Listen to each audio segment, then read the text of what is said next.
Hello everyone, my name is Livia and welcome back to my channel.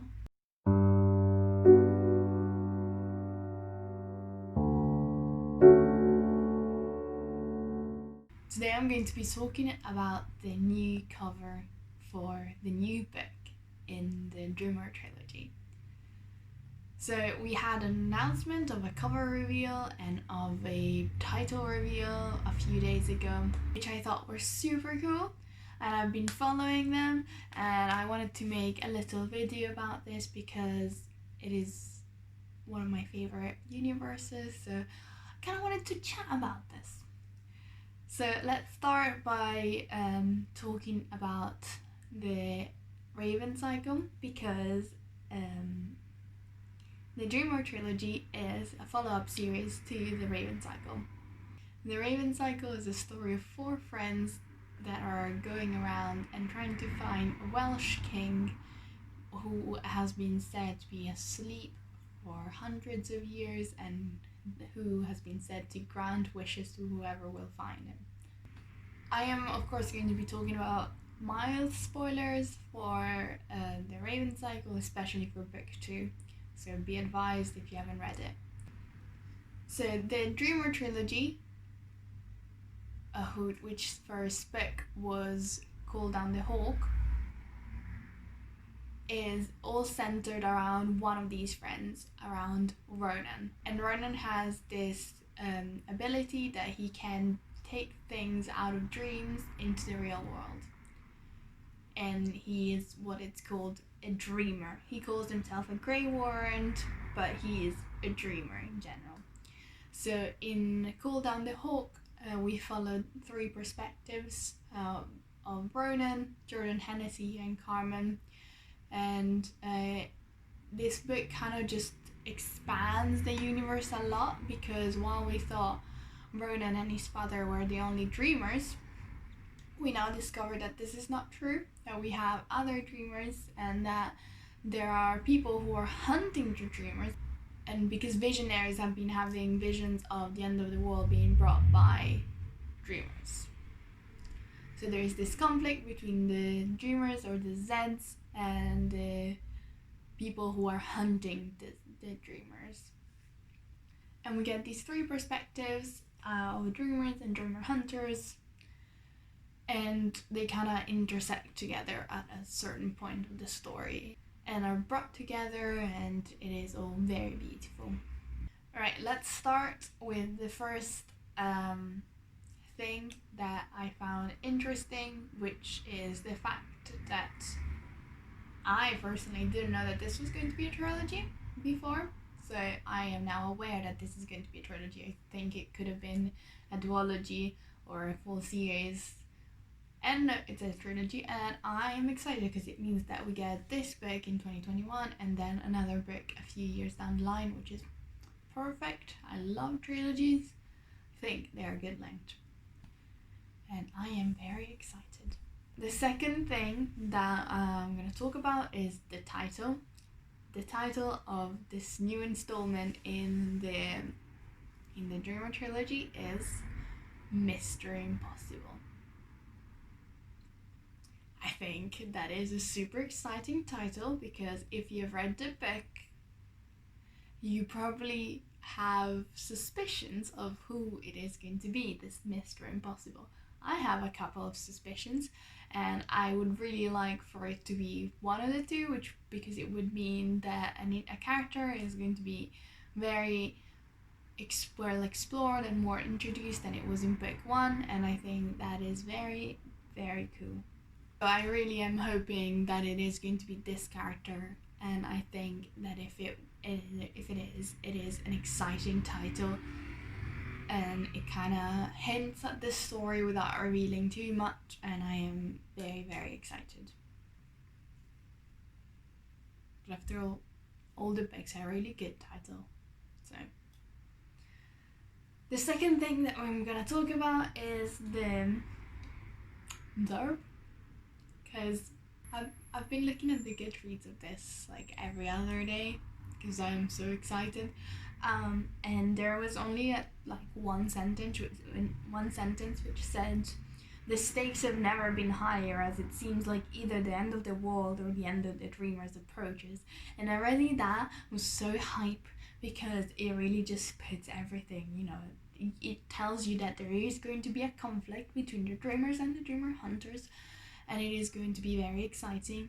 And it talks about, again, the end of the world, which we know nothing about, so it kind of hints that maybe we can get a reveal about what's going on there. But now, today, for the first time that I opened it, I discovered that there is more now. So it says, do the Dreamers need the ley line to save the world, or will their action end up dooming the world? As Ronan, Hennessy, and Bride try to make Dreamers more powerful, the moderators are closing in, sure that this power will bring about disaster. In the remarkable second book of the Dreamer Trilogy, Maggie's Stieffather pushes her character to their limit and shows what happens to them and others when they start to break. And boy oh boy, that is very scary. When they start to break, it's getting me scared. It's getting me very scared.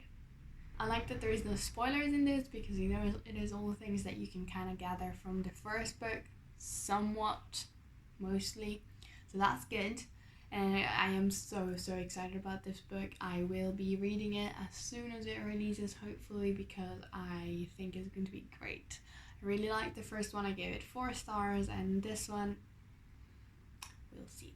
I don't think it's going to be as good a series as the Raven Cycle because the Raven Cycle had the strength of the friendship group, which this one has different characters and they don't mesh together quite as well. They mesh really well, so it is fine. And now, lastly, let's talk about this cover, because this cover has been illustrated by Matt Griffin, which I don't know, but the first cover in the series was also illustrated by Matt Griffin, and I really liked the first cover. It was my favorite out of all the Raven Cycle and the Dreamer Trilogy, because the Raven Cycle had kind of shit covers, so I was excited to get a good cover. But this one is so much better, and I checked out Matt Griffin's website.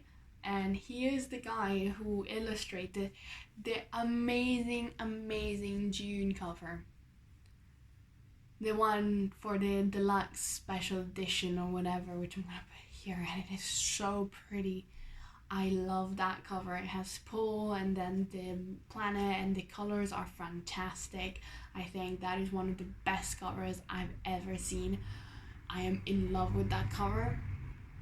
And the same illustrator is now doing the covers for the Dreamer Trilogy, and that is super exciting in my opinion because he's so good. Anyways, let's talk about this cover.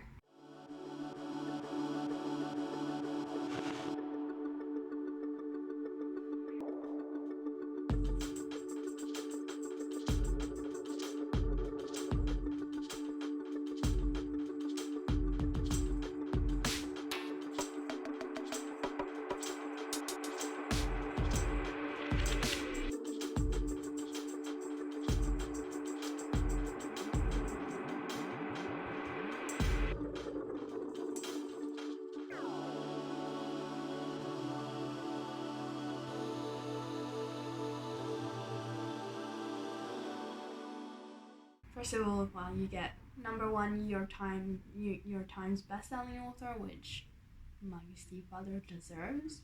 Then big Maggie's Stieffather, and then you get the cover with Ronan and Jordan Hennessy, and then Mystery Impossible, the second book in the Dreamer Trilogy. And let's talk about the main illustration now. So we see a car with what I think is an exhaust pipe on top, because I think some fast cars have it like that, but I don't know, because I know nothing about cars and I'm not gonna pretend like I do.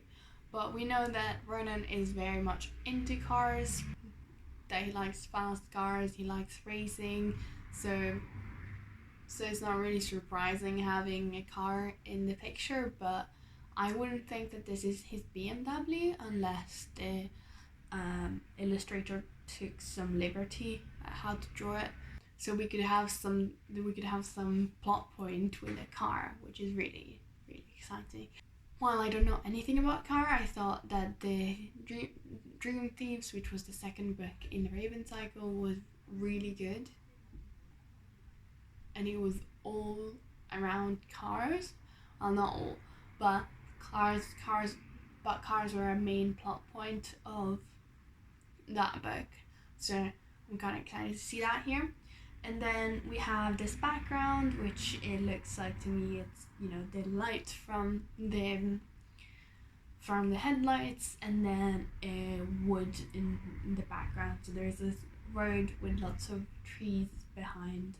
I really like the style the trees are drawn in. They're not very carefully done, but they convey the sense of kind of being in the middle of nowhere and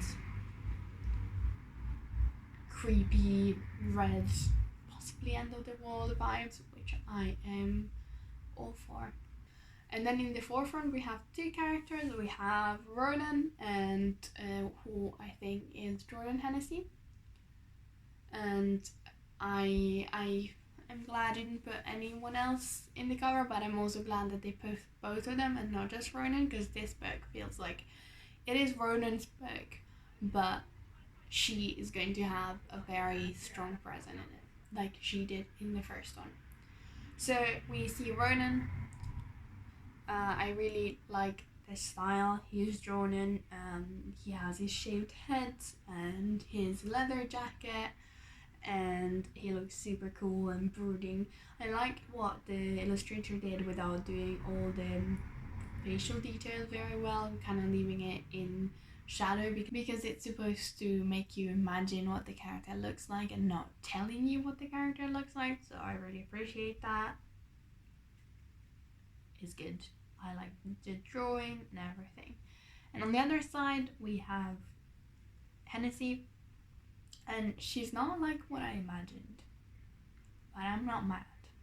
She looks super cool. She also has a leather jacket and leather pants, trousers, thingies, and she has sunglasses and her hair up in a bun, and then she has sunglasses which reflect the sunset, I guess. But yeah, she looks super cool. I am so happy with what they both look like, how they're not precisely defined, but they also kind of give you an idea of the character and how badass and cool they are.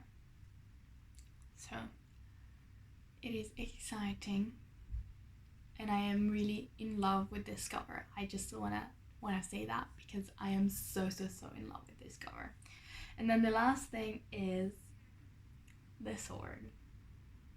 Now if you've read the book, you know. And it is surprising that they put it in. But I suppose you wouldn't pick up the second book without having read the first one, so it kind of makes sense at the same time. And it makes me so excited that the swords are there, because that, with the title, with the synopsis, it all puts it together and says to you, there is going to be a fucking showdown, be ready. And I don't think I'm ready, but I will let it ruin me, because I'm gonna be crying if anything happens to my babies, especially to Ronan. Ronan needs to be happy, okay? Ronan needs to be happy. That's all I'm saying.